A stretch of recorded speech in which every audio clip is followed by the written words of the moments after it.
आज हम हमारे काल के प्रसिद्ध वैज्ञानिक एवं सेल्फिश जीन तथा गॉड डिल्यूजन जैसी किताबों के लेखक रिचर्ड डॉकिंस के साथ दो कदम चलेंगे।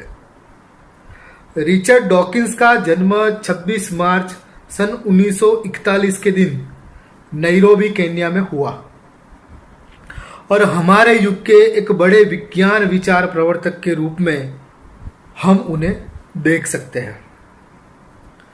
डॉकिंस ब्रिटिश प्राणिवर्तन विज्ञानी, विकासवादी जीव विज्ञानी एवं लेखक, वक्ता तथा ऑक्सफोर्ड विश्वविद्यालय के निवृत्त प्राध्यापक हैं।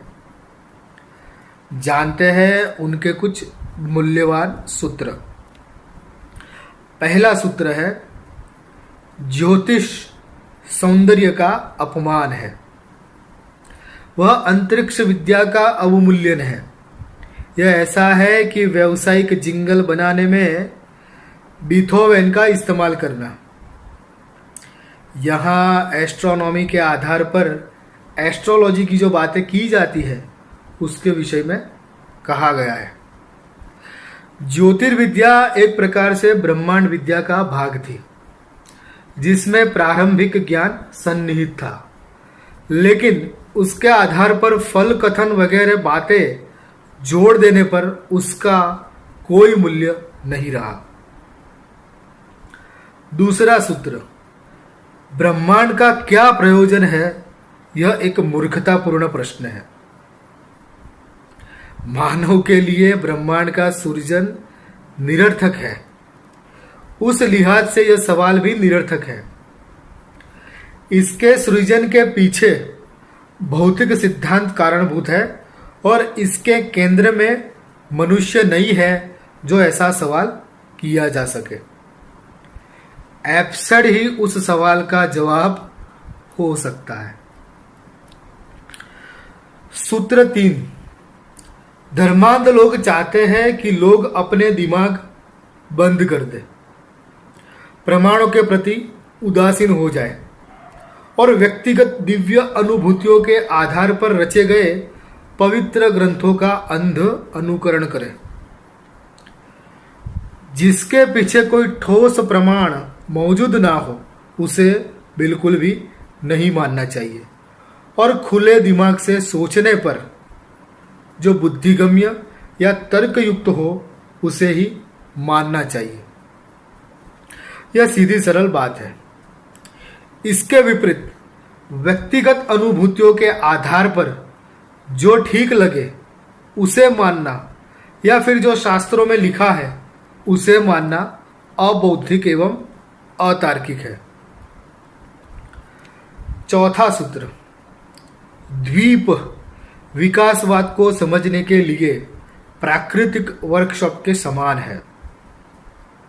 आपने सुना होगा कि महान डार्विन गालापागोस के टापुओं पर घूमकर जीवों के संशोधन में व्यस्त रहते थे। पांचवा सूत्र, आप कैसे किसी ऐसे व्यक्ति को गंभीरता से ले सकते हैं जो किसी में इसलिए मानता है क्योंकि ऐसा करने में उसे अनुकूल लग रहा है। सत्य को अनुकूल होना है हमें, हमारे अनुकूल सत्य को ढालना नहीं है।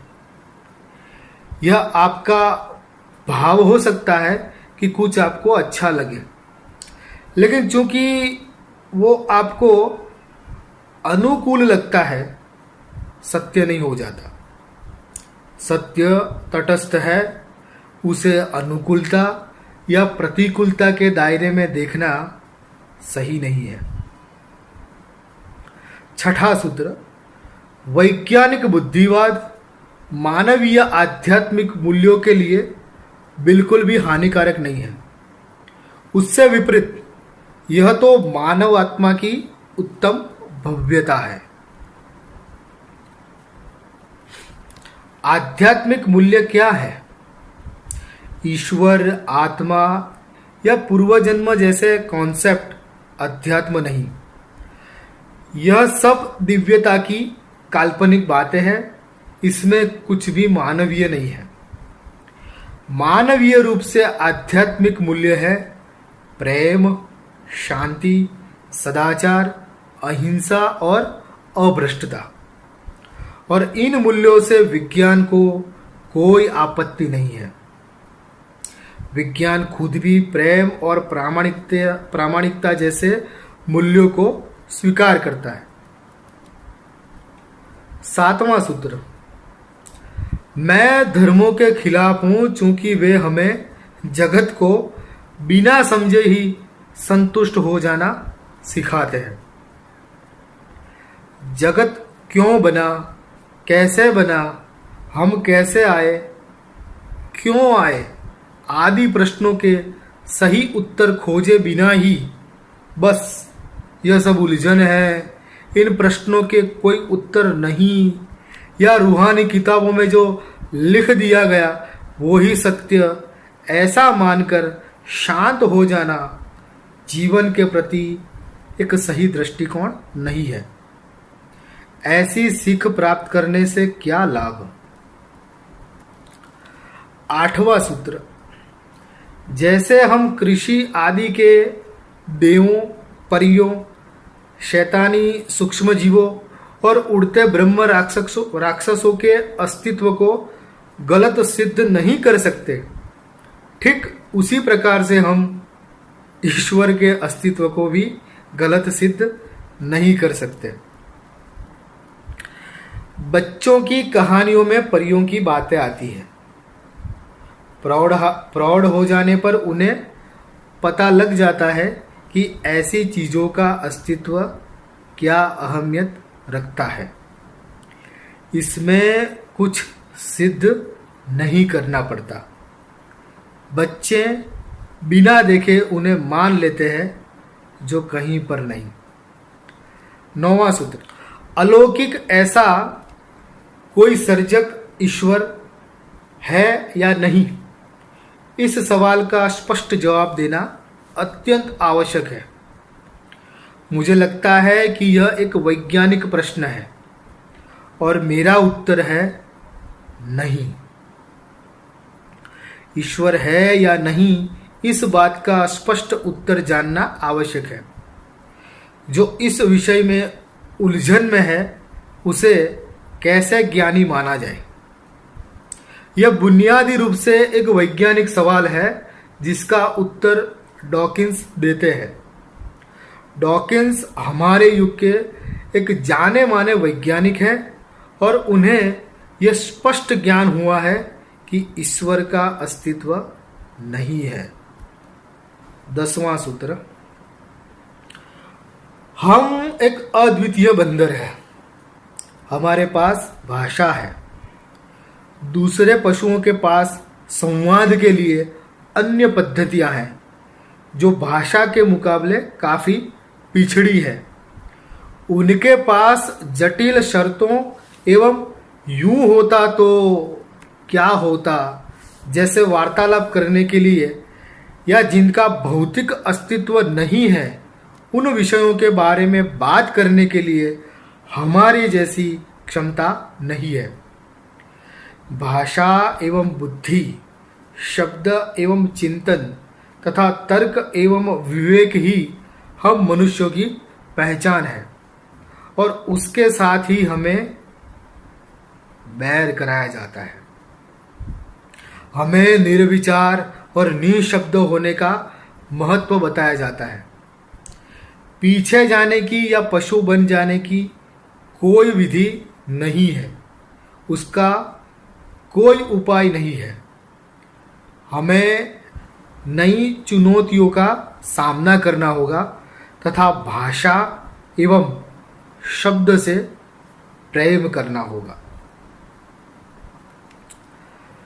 11वां सूत्र, मनुष्यों ने अपने शरीर के बालों को क्यों खो दिया?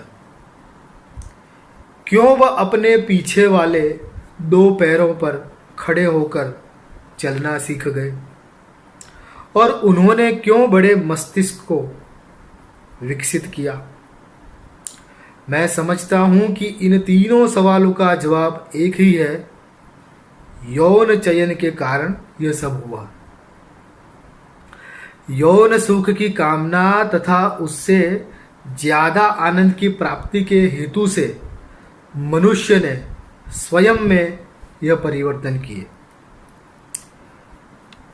12वां सूत्र, जीव विज्ञान में मेरी दिलचस्पी उसके दार्शनिक पक्ष के कारण रही है।